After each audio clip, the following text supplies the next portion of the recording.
Kemudian berikut kami sampaikan biosintesis IPP dan DMAPP melalui jalur MEP. Pada jalur ini terdapat 7 tahapan yang melibatkan 7 enzim dan 1 NADPH serta 1 ATP, dan diikuti tahap isomerisasi IPP DMAPP dengan bantuan enzim IPI. Kami sampaikan secara ringkas pertahapan untuk jalur MEP.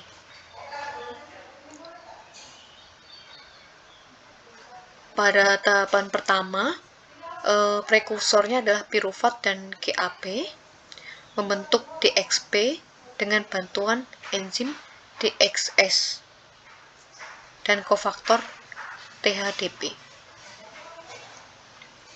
Kofaktor THDP ini adalah suatu molekul dengan cincin thiazol dan cincin aminopiridin. Pada cincin thiazol ini, hidrogen pada C2 bersifat asam yang dapat diserang oleh nukleofil dari hasil dari deprotonasi hidrogen pada N1, kemudian elektron mengalami pergerakan sehingga elektron pada N pada C4 ini dapat bertindak sebagai nukleofil yang akan menyerang proton pada C2 dan terbentuklah karbanion, sehingga THDP menjadi molekul ilida. Molekul ini yang akan menyerang karbonil pada pirufat oleh enzim DXX membentuk molekul berikut. Ion iminium ini akan memicu pergerakan elektron sehingga lepas gugus karbon dioksida atau dinamakan dengan reaksi dekarboksilasi menjadi suatu molekul enamin, atau dia kalau dalam bentuk aktifnya menjadi suatu aldehid yang teraktivasi seperti itu. Nah, molekul yang aktif ini akan menyerang GAP, karbonil pada GAP dengan reaksi kondensasi membentuk molekul berikut. Molekul ini mengalami deprotonasi sehingga lepas ikatan dan merilis kofaktor ilida serta terbentuk molekul DXP. Diamin difosfat ilida ini akan dapat digunakan untuk siklus selanjutnya pada tahap 1. Tahap selanjutnya, tahap kedua, molekul hasil dari tahap 1 DXP akan dibentuk menjadi MEP dengan reaksi enzimatis dengan bantuan ISPC atau DXP reduktoisomerisasi dan kofaktornya NADPH dengan melalui 2 cara, yaitu penata ulangan alfa ketol. Cara kedua, retoaldolisasi diikuti dengan aldolisasi. Cara pertama dilakukan dengan perubahan C2 menjadi bermuatan parsial positif dengan adanya ikatan koordinasi dengan ion logam sebagai kofaktornya atau mengalami protonasi. Kemudian diikuti hidroksi pada C3 ini sebagai asam Lewis yang akan diserang oleh basa dan membentuk gugus keto.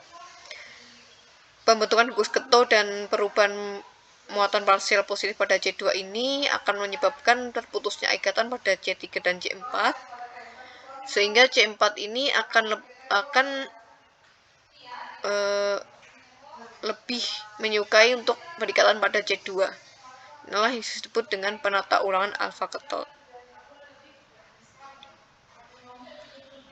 menjadi suatu intermediate aldehid. Nah, untuk yang cara kedua, diawali dengan deprotonasi pada hidroksi pada C4 dan diikuti pelepasan ikatan C3C4 menghasilkan suatu molekul atau dua molekul glikoaldehid fosfat dan juga enolat hidroksi aseton. Selanjutnya mengalami reaksi aldolisasi, kedua molekul tersebut bergabung menjadi suatu intermediate yang merupakan molekul yang sama dengan cara pertama, yaitu dari penataan ulangan alfa ketol. Molekul ini mengalami isomerisasi, ini membentuk konformasi yang lebih sesuai dan lebih menguntungkan menjadi molekul berikut. Selanjutnya mengalami reduksi oleh agen pereduksi NADPH menjadi molekul MEP.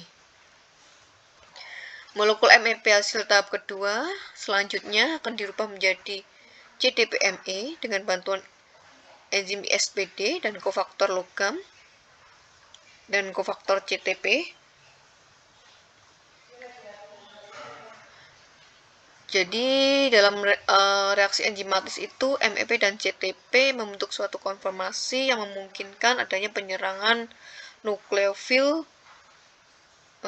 Jadi yang bertindak sebagai nukleofil itu adalah elektron pada oksigen di 4 fosfat ini, 4 fosfat MEP menyerang atom P pada alfa fosfat CTP. Kemudian terbentuklah suatu intermediate yang dia berbentuk pentacovalent koordinasi ini yang sangat tidak stabil, dan oleh logam, ion logam dan juga sisi positif